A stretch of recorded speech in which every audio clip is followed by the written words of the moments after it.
Hello, this is Clarken, and this is the next in the series of the course Living a Spiritual Life.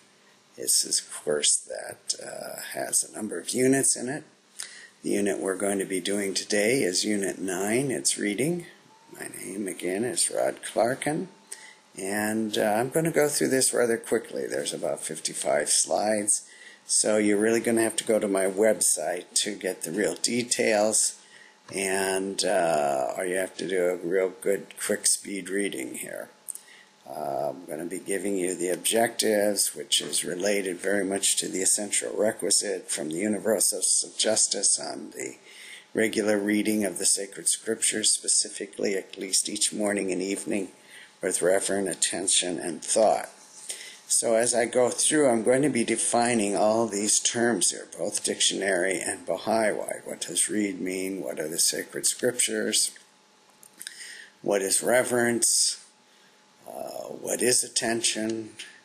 And what is thought? And as you can see in all these, there are links. You can go and get further information about them and synonyms, etc.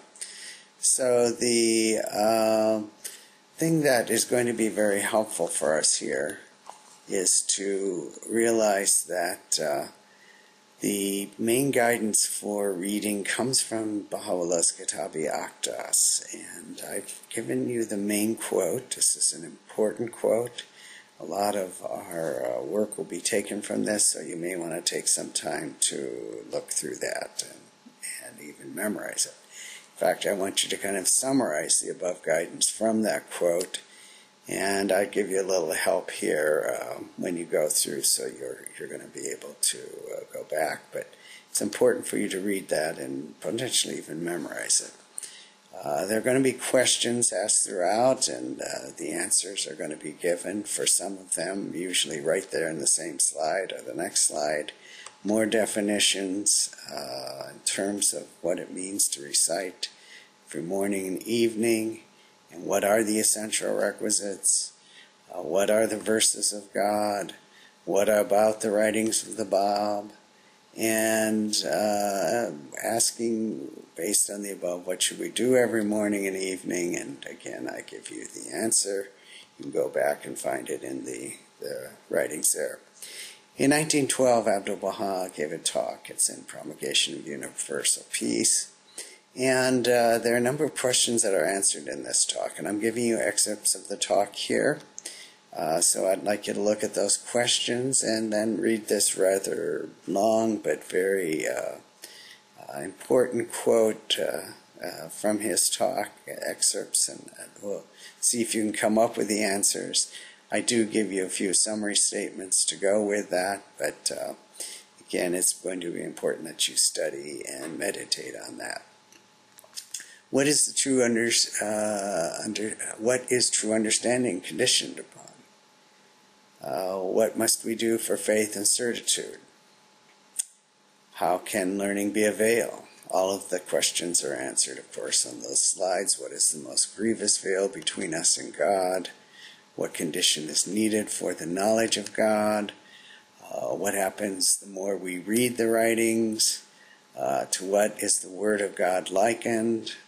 And how do we foster its growth? And what is our purpose and how do we achieve it?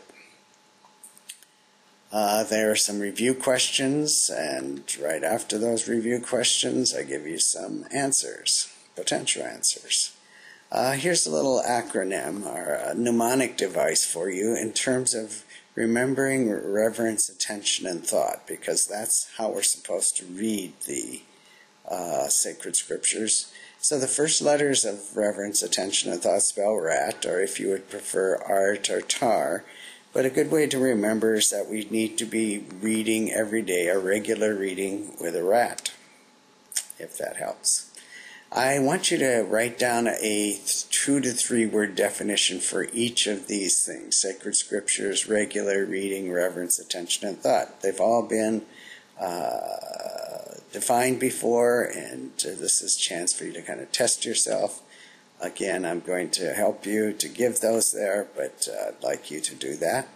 I want you to give at least 3 reasons to read the scriptures. And again, I will give you some reasons that you can possibly look at. I want you to list guidance given for reading. We've read a lot of guidance in this presentation. What is some of the guidance? Can you summarize it? And here's a little bit of my summary.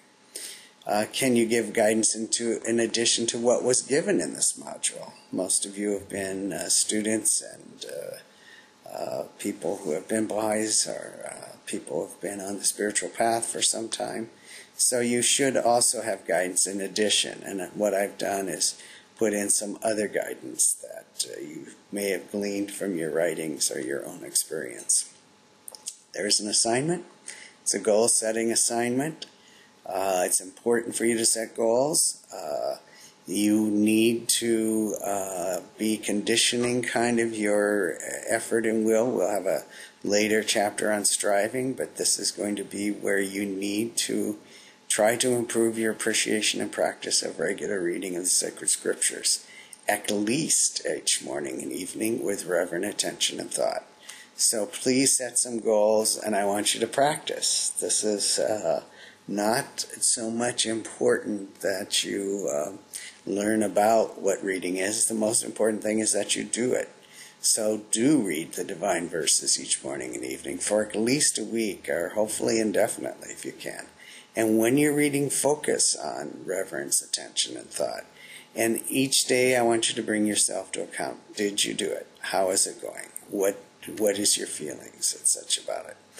In addition, I'd like you to meditate and memorize on this, just the first part of the quote from the Kitabi Akdas that was given earlier, because this is very important guidance, and it gives you a good reason to read. So